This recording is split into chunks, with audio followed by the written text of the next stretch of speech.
Welcome to the South Downs National Park Dark Skies Festival. As a National Park Authority responsible for keeping the South Downs a special place, we think the star-studded skies overhead are as valuable as the beautiful rolling landscape of the Downs. In 2016, the South Downs National Park became the world's 13th International Dark Skies Reserve. And so each year we celebrate the night sky above us with a festival. Whether you are out on a night hike, stargazing or keeping warm at home, we hope you can join us to celebrate our storied stars and glorious galaxy. The following mini-podcast talks about the folklore of the night sky and includes the East Anglian folk tale, The Buried Moon. The recommended listening age is 12+. Look up to the skies, and most of us, on the majority of nights, will be able to see the moon. The moon is Earth's only natural satellite, and for thousands of years it has held a special place in our folklore and stories. Each of our calendar months holds the 8 phases of the moon as it orbits Earth, starting with the new moon, which is barely visible to the naked eye.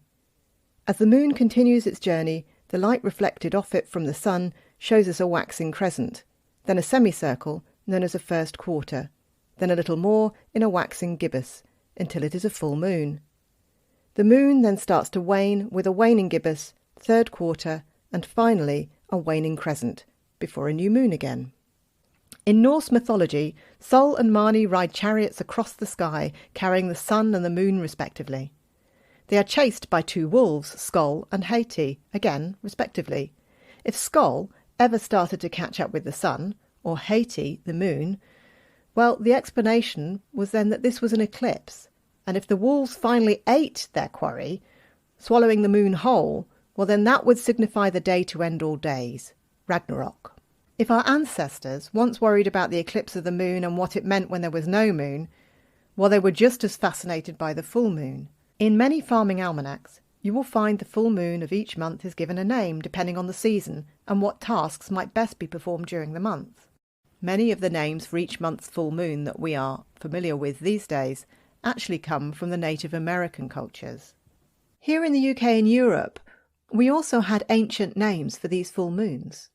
In the Celtic calendar, January was the quiet moon, February the moon of ice, March was the moon of winds, April the growing moon, May the bright moon, June the moon of horses, July the moon of claiming, August a dispute moon, September a singing moon, October a harvest moon, November the dark moon, and December the cold moon.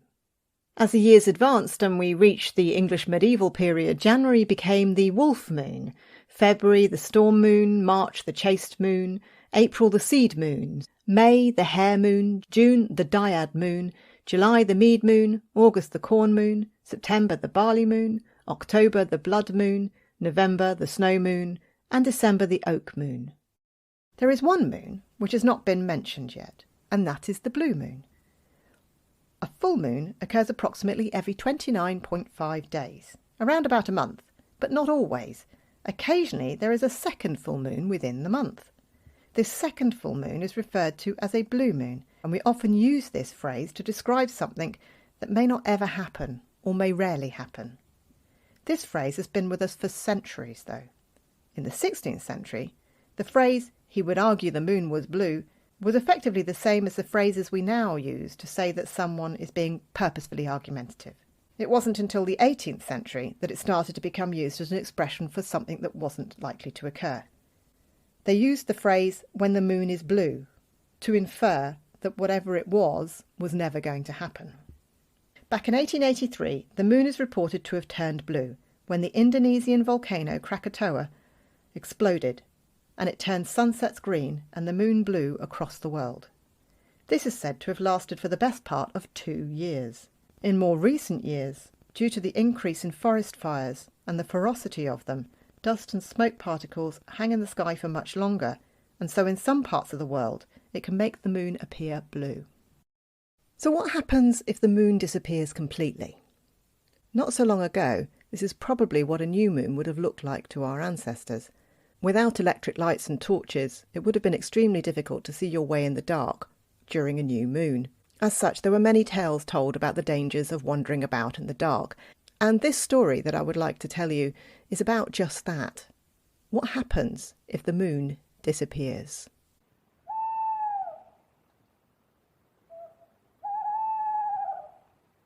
The moon has always been everyone's friend. It has illuminated the gloomiest of corners and the darkest of hours. And there are few that are not touched by the power of the moon. She is the sister of the sea, after all. We can all see the tides come in and out. But there was a time when the moon disappeared. And that is the story I'm going to tell you about. A long time ago, marshlands used to stretch for miles. And it wasn't safe to cross those marshlands unless it was by a full moon. Again, there she was, friends to the people that lived around the marsh. They would only cross the marsh when she shone.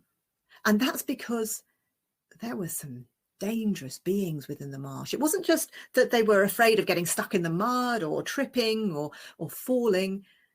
It was the creatures that lived there. The boggles and the boggarts, the kelpies and the green teeth, the will-o'-the-wisps and the ghouls.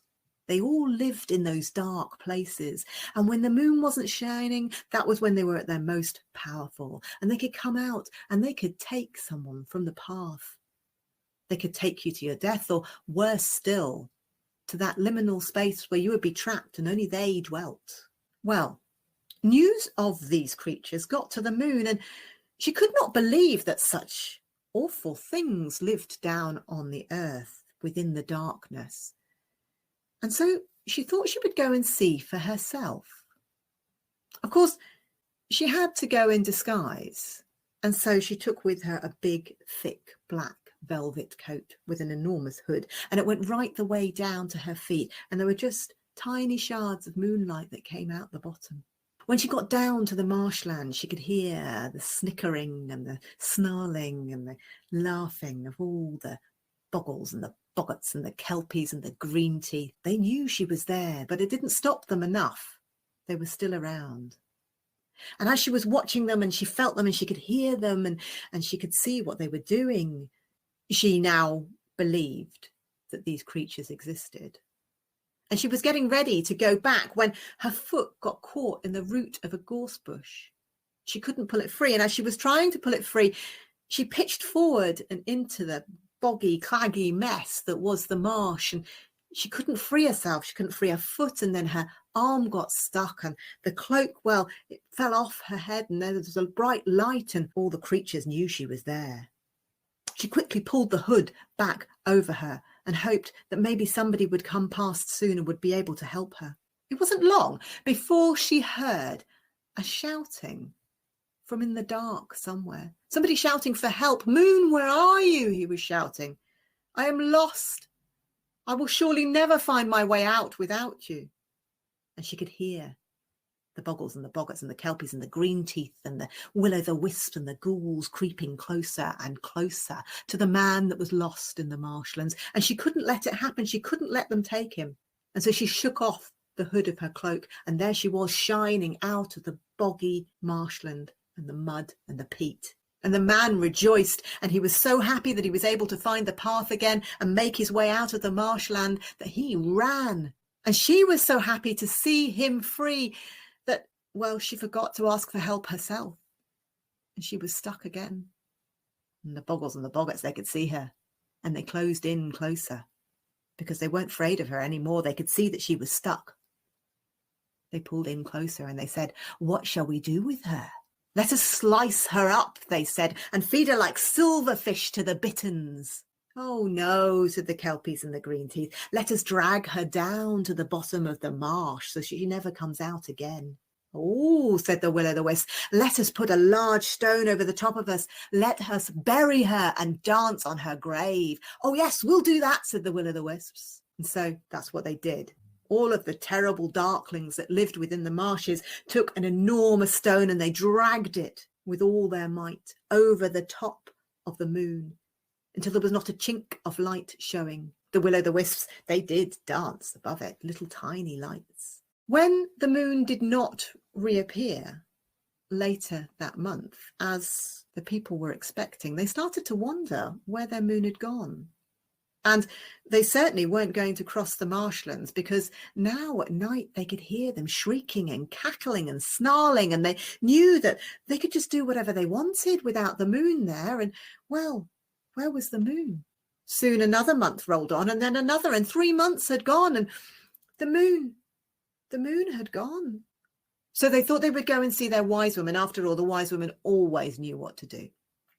So they went and knocked on her door, and they said to the wise woman, where's the moon gone? Well, the wise woman, she got her screeing bowl, and she looked into the dark water, and she could see nothing. I do not know. This was the first time the wise woman had ever failed them, and the people left, unsure what to do, confused, frightened. Soon news spread across the villages and the counties. There was talk on every farmstead, in every home, and in every pub and inn. And eventually, news reached the ears of that man on that night that the moon had saved. And he said, I know where she is. She had fallen down and into the marsh. I did not realise that she was stuck, he said. Well, we must go and get her, said the people, but first we must go and speak to the wise woman and find out how we do that. And so again, they were on the doorstep of the wise woman, and this time they had the answers, and the wise woman was able to help them.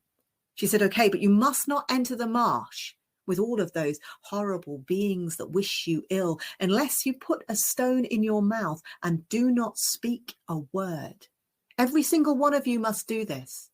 And you must look for a place where there is a coffin and a cross and a candle burning. So the people, they all gathered together, man, woman and child, and they all put stones in their mouths and they walked across the marsh. They were going to save the moon. They knew they had to do it. And they did not turn back when they heard the shrieking and the cackling of the bogles and the boggarts and the kelpies and the green teeth and the will-o'-the-wisps and the ghouls. They continued across the marsh. They could feel the claws on their heels, but they did not turn back. And soon they saw the enormous stone. This must be it, because it looked like a coffin. And then they saw the roots of the gorse bush, which looked like a cross. And then dancing across the stone were the will-o'-the-wisps that looked like candles. This was the place the wise woman had spoke of. They knew it must be. And so silently they gathered around the stone and started to edge it off the top of the moon. The time that the moon had been under the stone, she'd managed to free herself, thankfully, but of course she couldn't get through the stone. And as soon as the stone was moved, she flung herself back up into the sky and shone bright. She was very grateful to those people, and the people took the stones out of their mouths and they cheered. The bogles and the boggarts and the kelpies and the green teeths and the will-o'-the-wisps and the ghouls, they all disappeared back into their corners and into the dark night. And that is why the moon will never visit the earth again, because it's too dangerous for her. Because what if she was never found again? So what I say to you is, next time you're out, just have a little look up into the sky and check she's still there, just in case she's changed her mind. Thank you for listening to this mini podcast exploring the stories and folklore of the skies. To find out more about the dark skies of the South Downs and the Dark Skies Festival, please visit the South Downs National Park website. We do hope to see you again soon.